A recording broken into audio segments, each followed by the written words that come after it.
OBC को केवल बहन मायावती ने टिकट से नवाजा है। मेरे को और एक साथी और हमारे, उनको 2 टिकट दिए बहन मायावती, वरना हमें तो कोई देता ही नहीं टिकट। ये भी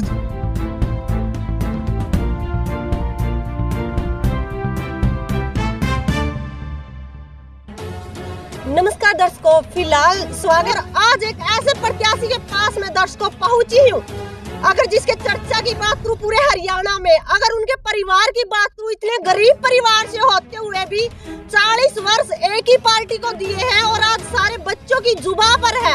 कौन सी वो प्रत्याशी है, तो चलिए जानते हैं। नमस्कार सर। नमस्कार जी, नमस्कार। आपका धन्यवाद और आपके दर्शकों का भी धन्यवाद। सर पहले तो मुझे ये बताइए कि जैसे कि पहले तो आपके हाथी की बात कर लेते हैं।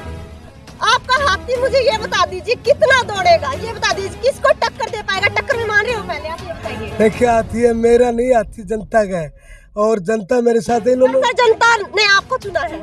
जी जी जी, जनता ने मुझे चुन लिया समझो। आप बात सुनिए कि ये लोग जो है ना, हाथी पे तो हम सवार जनता को इसलिए कर रहे हैं ना, क्योंकि हाथी को कोई महत्व नहीं दे रहे। ये पार्टियां हैं, कांग्रेस पार्टी, बीजेपी, ये गरीबों के हाथी को महत्व नहीं दे रहे। ना गरीबों के हितैषी है, ना गरीबों को हक को अधिकार दे रहे, ना समानता दे रहे, ना उनको हिस्सेदारी दे रहे। तो गरीबों के साथ अन्याय हुआ, तो तभी तो लोगों ने मन बनाया इनको हराने का। कहीं ना कहीं तो सर भाजपा सरकार ये कह रही है कि हम तो गरीबों के हित के लिए बहुत कुछ कर रहे हैं। अरे गरीबों के हित के लिए क्या कर रहे हैं? गरीबों को 5 किलो दाने दे रहे हैं जी। गरीब लोगों को, ये कहते हैं 80 करोड़ लोगों को हमने मुफ्त राशन दे दिया। क्या 80 करोड़ लोगों को मुफ्त राशन देने से उनकी दिशा और दशा बदल, उनकी गरीबी दूर हो जाएगी? ये तो वो विकास का हुआ। फिर अगर गरीबी रेखा में 80 करोड़ लोग हैं तो फिर देश के लोग विकास का हुआ। कहाँ लोगों का विकसित हुआ, कहाँ रोजगार मिला, कहाँ शिक्षा मिली, कहाँ सुरक्षा मिली, कहाँ उनका विकास हुआ? ये तो कोई आपके विकास पर बात करना चाहेंगे। जैसे आपने विकास की बात करी, जो बोल रहे, जो 5 किलो अनाज की आप बात कर रहे हो, कहीं ना कहीं मोदी जी तो ये कह रहे हैं कि जो 5 किलो अनाज दिया जा रहा है उनके जरिए हम तो 400 पार ही कर जाएंगे। अरे अरे अरे, बात सुनिए ना। अंग्रेजों के समय में अंग्रेज क्या करते थे कि अंग्रेज हिंदुस्तानियों को भरपेट भोजन नहीं देते थे। वो कहते थे इनको बस इतना ही खाओ, दो खाना, ये खाए और जिंदा रहे और हमारा काम करें। लेकिन ये तो अंग्रेजों को भी मात करके ये क्या करें, इन BCS अल्पसंख्यक गरीबों को, पीले गुलाबी कार्ड धारकों को 5 किलो अनाज दो ताकि अनाज लेके खुश रहे और हमें वोट देते रहे। कहीं ना कहीं अगर हमारे ही तबके के लोगों के, पिछड़े वर्गों की बात करूं मैं, तो वही लोग हैं जो कहीं ना कहीं अब मतलब मोदी जी अकाउंट में 2000 रुपए डाल दे, उसी के नारे लगाने लगते। ये अपने ही तो लोग हैं। देखिए, सवाल ये होता है कि जब लोगों को कुछ भी मिलता दिखाई ना दे, वो तो थोड़े बहुत में, बहुत कम में ऊँट के मुंह में जीरे के समान में ही खुश हो जाएंगे। अब आप देखिए ना, ये जो बच्चे सर्विस लगे क्या डी ग्रुप में, अब एक बच्चा PhD MSc है जो बहुत ज़्यादा क्वालिफाइड है, जिसको एक IAS IPS HCS लगना चाहिए, वो गरीबी में बेचारे वो हवलदार, चौकीदार, मेट वगैरह या चपड़ासी वगैरह लगने के मजबूर है। अगर ये देना चाहते हैं इतने क्वालिफाइड लोगों को IAS IPS की नौकरी क्यों नहीं दे रहे? जिसकी जितनी योग्यता हो उस हिसाब के देना चाहिए। ने 8वीं पास लड़कों को PN की नौकरी देनी चाहिए, 10वीं पास को देनी चाहिए। क्या मतलब है एक PhD और MSc बच्चों का इस तरह? क्योंकि वो तो उनकी मजबूरी का फायदा उठाते हैं कि वो बेरोजगार और गरीब है। गरीब आदमी बेचारा PhD है तब भी छोटी सी नौकरी लगने के लिए बाध्य है। सर अगर बात करना चाहूँ, कहीं ना कहीं कांग्रेस के चाहे सत्तार प्रचारक हो या भाजपा पार्टी के सत्तार प्रचारक हो, वो उनके साथ लोकसभा जो प्रत्याशी उनके साथ दिखाई दे रहे। सर अगर बहन मायावती की बात की जाए तो हरियाणा में कब शिरकत करने वाली है सर? वो कब? अरे बहन मायावती तो 12 तारीख को आ रही है ना, करनाल। बहन मायावती की 12 तारीख को करनाल हमारे 3 लोकसभा क्षेत्र का जो प्रचार करेंगी, वो 200 क्षेत्रों में आएंगी, 200 लोकसभा क्षेत्रों में आएंगी।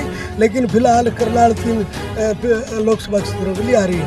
सर अगर आपकी पार्टी की बात करूं तो कितनी हरियाणा में लोकसभा सीट निकाल पाए? अरे मैडम देखो, 10 लोकसभा सीटों पे हम खड़े हैं ना, कम से कम आधी सीटें निकालने की सक्षम हो चुके हैं। हिसार लोकसभा सीट निकालेंगे, करनाल निकालेंगे और भी सीटें निकालेंगे। देखे ना, अब हिसार में हमारा बहुत बड़ा वोट बैंक है गरीबों का, और ये 6 लाख वोटों पे 4 खड़े हैं। ये बाहरी है, दागी बागी है। अरे अरे अरे, इनका मुकाबला थोड़ी है मेरे साथ। मेरे तो गरीब लोगों के 8 लाख वोट है, मैं अकेला खड़ा हूँ और लोगों ने मन बना लिया दागी बागियों को हराने का।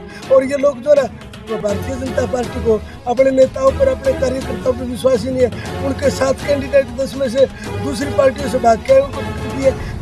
ये तो अब खट्टर को हटा के नायब को बनाना, ये बुखला गए। डर इनको हारेंगे इसलिए ओबीसी को चेहरा एक ड्रेवा बना दिया तो केवल 6 महीने के लिए, अरे 9 महीने खट्टर को बना दिया। अब क्या हो गया, क्यों बनाया नायब? वो ओबीसी का वोट बैंक लेने के लिए एक छलावा भरे हमारे से। भाजपा ने छलावा किया सर ने आपसे नहीं बिल्कुल बिल्कुल। अरे ओबीसी को इतना ही देना चाहते हैं तो ओबीसी को टिकट क्यों नहीं दे रहे? अब देखिए ना ओबीसी तो फिर क्या है इनके पास? गरीबी देश से मुद्दा ही नहीं है। ये तो गरीबों के विरुद्ध चलने वाले, गरीबों का हक खाने वाले, गरीबों के ऊपर अत्याचार करने वालों का संरक्षण करने वाली पार्टी है ये। गरीबों का हित तो बहन मायावती जी कर सकती है। उन्होंने मुझे टिकट दिया, हम उनकी मुद्दे पर खड़े उतर के उनकी झोली में ये टिकट डाल से जीत करके उनको प्रधानमंत्री बनाएंगे। जरूर ये देख सकते हैं भाई, कॉन्फिडेंस की इस प्रत्याशी में कोई कमी नहीं है। तो ये कह रहे कि हम एक तरफा कह सकती हूँ सर मैं? एक तरफा यदि ये मेरे गरीब भाई हम इनको मोबिलाइज करें, हम इनको सेटिस्फाई कर सके तो ये गरीब भाई मुझे 4 लाख से जिताएंगे। और ये गरीब भाई आधे भी वोट दे देंगे, आधे लोग भी, तो भी मैं 1 लाख से जीतूंगा। तो दर्शकों देख सकते हैं 18 लाख वोट है और 4 लाख से ये विजयी मान रहे हैं खुद को। सर ओवर कॉन्फिडेंस तो नहीं है ये? अरे नहीं ओवर कॉन्फिडेंस कैसे है मैडम? आप एक बात, तथ्य है मेरे पास, सबूत है जीतने के। नंबर 1 मुझे राष्ट्रीय पार्टी का बहुत बढ़िया मंच मिल गया। दूसरा मैं 40 सालों से किसान मजदूर छात्र नौजवान कर्मचारियों को हकों का अधिकार मान सम्मान उनको हिस्सेदारी शिक्षा सुरक्षा सबके लिए लड़ रहा हूँ। मैं जेल में गया हूँ, मैंने बस रोकी है, मैंने धरना जलसे जुलूस प्रदर्शन रेल रोकी है टुवाड़ा। मैडम मेरा संघर्ष है 40 सालों का और सबसे बड़ी बात है कि हमारा बहुत बड़ा वोट बैंक है। ये सभी तथ्य मुझे जिताएंगे, ये सभी सबूत मुझे जिताने के ये कारण बहुत बड़े कारण है मैडम। तो ये कह सकते हैं सर जो आपके दावे वो बड़े मजबूत है, जो और पार्टियां घोषणाएं पत्र बांट रही है गली में जाकर उनकी तो आपको झूठ नहीं? अरे जुमलेबाज ड्रामेबाज कहीं हिंदू मुस्लिम को लड़ाते हैं, कहीं राम मंदिर मस्जिद को करते हैं, क्या जरूरत है? अरे मेरे भाई, मेरी माता बहने, मेरी दादियाँ नहीं हम भगवान को पूजती, 2 ईंट रख के ऐसे पूजा करती थी मंदिर की। अरे हमारे दिल में है ना राम और भगवान, तो ये क्या मतलब है? राम लला को लाएंगे मंदिर में, राम को तुम पैदा करने वाले हो, राम को लेके आने वाले, राम हमें लाता है, राम हमें लेके आते हैं, राम को हम लाने वाले को होते। ये ढोंगी है, पाखंडी है, रामलीला करने वाले हैं ये धर्म कर्म के नाम पे हमारे आंखों पे पर्दा डाल के लूट बचाने वाले लोग हैं। गरीब को क्या चाहिए?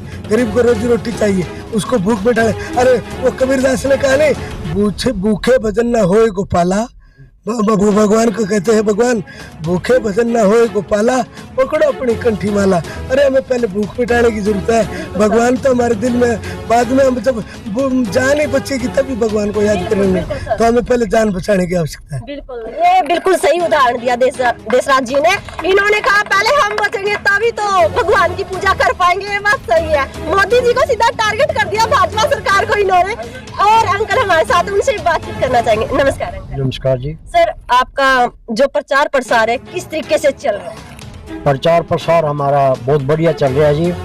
और जो हमारे साथी हैं नए पुराने, जो हमारा समाज है वो बढ़ चढ़ कर हिस्सा ले रहा है। और जो हमारे प्रत्याशी हैं वो बैकवर्ड समाज से हैं, सलून कास्ट पहले लगा हुआ है। इस करके हमारा जो कम्बिनेशन है बहुत बढ़िया बना है और हम आसानी से सीट जीतेंगे और बहन जी को प्रधानमंत्री बनाएंगे। बहुत बहुत धन्यवाद। और साथी हमारे साथ है, उनसे बातचीत कर लेते हैं। नमस्कार सर। नमस्कार जी, आप चैनल का धन्यवाद करना चाहूँगा। पहले हमारे दर्शकों को अपना पूरा परिचय दें। मैं रामफल बोध, गांव बदावड़ से, जिलाध्यक्ष बहुजन समाज पार्टी। बहुत ज्यादा कॉन्फिडेंस दिख रहा है आप लोगों की पार्टी में, सर क्या कहना चाहो? कॉन्फिडेंस तो भाई हमारे प्रत्याशी मजबूत है, समीकरण हमारे पक्ष में है, जनता हमारे पक्ष में है। जो सी दिशा में जाते हैं, जो से गाँव में जाते हैं तो समर्थन मिलता है भारी पैमाने से। कह सकते हैं सर अपना समाज नहीं, अगर औरों की भी बात करें तो वहाँ पर भी भारी समर्थन। बिल्कुल, आप देख लो रात के 10:30 है, हम बिना माइक के जनता को संबोधित करे। ये ऐसा नहीं कि 4 आदमी ने हमने किराए पे लिया रखे, ये लोग अपने काम धंधे छोड़ के, नींद छोड़ के आपके सामने बैठे, आप देख सकते हो। तो इसलिए हमारे जीतेंगे हम यहाँ से। अच्छे करिश्मा होगा जी इशार की धरती पे, अब की बार बदलेगा, अब की बार समीकरण। वाह जी वाह, कह सकते हो कि इतिहास रचेगा अब की बार बहुजन पार्टी। बिल्कुल जी, हम तो अच्छे दावे। और है रख हौसला, वो मंदिर भी आएगा। थक कर मत बैठे बसपा के सिपाही, आपको राज भी मिलेगा, जीने का मजा भी आएगा। वाह जी वाह, वाह जी वाह। एक नंबर सर, एक और शायरी हो जाए इसी बात बिल्कुल पे। बिल्कुल। हमारे गुरु रविदास महाराज ने कहा था, ऐसा चाहूं राज में जहाँ मिले सब कौन, छोट बड़ सब संबसे, फिर गुरु रविदास रे प्रसन्न। हमारे तो संत महापुरुषों ने बोला है, वे रोटी कपड़ा मकान ऐसे राज की कल्पना करते हैं। तो ये सरकार ने तो नहीं दिया, ना बीजेपी ने दिया, ना कांग्रेस ने दिया, और तमाम प्रकार की सरकारें आती रही और MLA MP जीतते रहे, लेकिन हमारे लिए कुछ नहीं किया। हमारे तो संत महापुरुषों ने किया है ये चीज, तो वो आंदोलन है संत महापुरुष का ये। नमस्ते अंकल, आपका नाम क्या है? मेरा नाम फूल कुमार बोला जी, मैं नारायण विधानसभा अध्यक्ष हूँ। अच्छा जी, तो ये बताइए सर, नारायण से किस तरीके का समर्थन मिला देशराज जी? देशराज जी को पूरा समर्थन मिल रहा है जी। SC-BC का गठजोड़ होने लग रहा है अब की बार, तो कह सकते हैं कि एक नई उमंग और एक नया इतिहास रचा जाएगा हिसार में। बिल्कुल रचा जाएगा जी। अब की बार हिसार लोकसभा की सीट जीत कर बहन जी की झोली में जरूर डालेंगे। नया और पुराना कार्यकर्ता तालमेल बना के बहुत ही मेहनत करके मास्टर जियों को जिताने की कोशिश करें, और जीते भी गया हूँ अब की बार। हिसार लोकसभा की सीट हम जीत के रहेंगे। सर अगर बात करना चाहूँ, कितने वोटों से जीत हासिल कर पाए? 4 लाख वोटों से कम से कम। सर रट्टा मार रखे आपका। हाँ, अब हमारा समीकरण है, परनित से कुछ नहीं होना। कम से कम 4 लाख वोटों से जीते, कम से कम 4 लाख वोटों से। हाँ, सर आपका नाम और बता दीजिए। मैं डॉक्टर दिलबाग सिंह, हल्का प्रभारी नानाम। बहुत बहुत धन्यवाद सर। हाँ भाई, और साथी भी है हमारे साथ में, उनसे भी बात करेंगे। नमस्कार जी। अच्छा सर, देखा जाए 4 लाख का दावा ठोका जा रहा है हिसार लोकसभा से जो प्रत्याशी है हमारे देशराज जी, तो आप क्या कुछ कहना चाहोगे सर? देखिए, मास्टर ने दावा ठोका हो, बिल्कुल 100% सत्य है।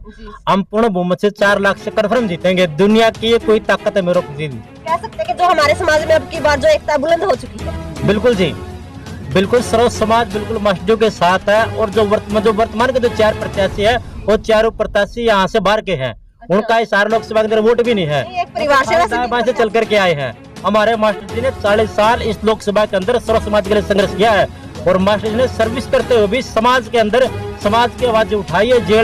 मास्टर जी ने जेल काटी, आंदोलन किए है। मास्टर जी के अपने एक फीडबैक है, और प्लस में BSP का वोट है, तो दोनों को मिला करके आज मास्टर जी के पास पूर्ण बहुमत है, और हम 4 लाख से जीतेंगे, बिल्कुल कन्फर्म है जी। तो दर्शकों फिलहाल हमारे साथ BSP के जो प्रत्याशी, हिसार लोकसभा प्रत्याशी के द्वारा बहुत अच्छा दावा ठोका जा रहा है। कहीं पर भी इतना कॉन्फिडेंस मैंने कांग्रेस हो या भाजपा इतना कॉन्फिडेंस नहीं देखा जितना कॉन्फिडेंस यहाँ के युवा साथी, बुजुर्ग साथी और हमारे जो प्रत्याशी है उनके द्वारा ठोका जा रहा है। दर्शकों, आप अगर चाहते हैं इनको MP बनाना तो वीडियो को लगातार शेयर करते रहिएगा दर्शकों, और कमेंट जरूर डालते रहिए दर्शकों। जितना हो उसके वीडियो को ज्यादा शेयर करें। फिलहाल के लिए इतना ही दर्शकों, नेक्स्ट वीडियो में जल्दी मुलाकात होगी।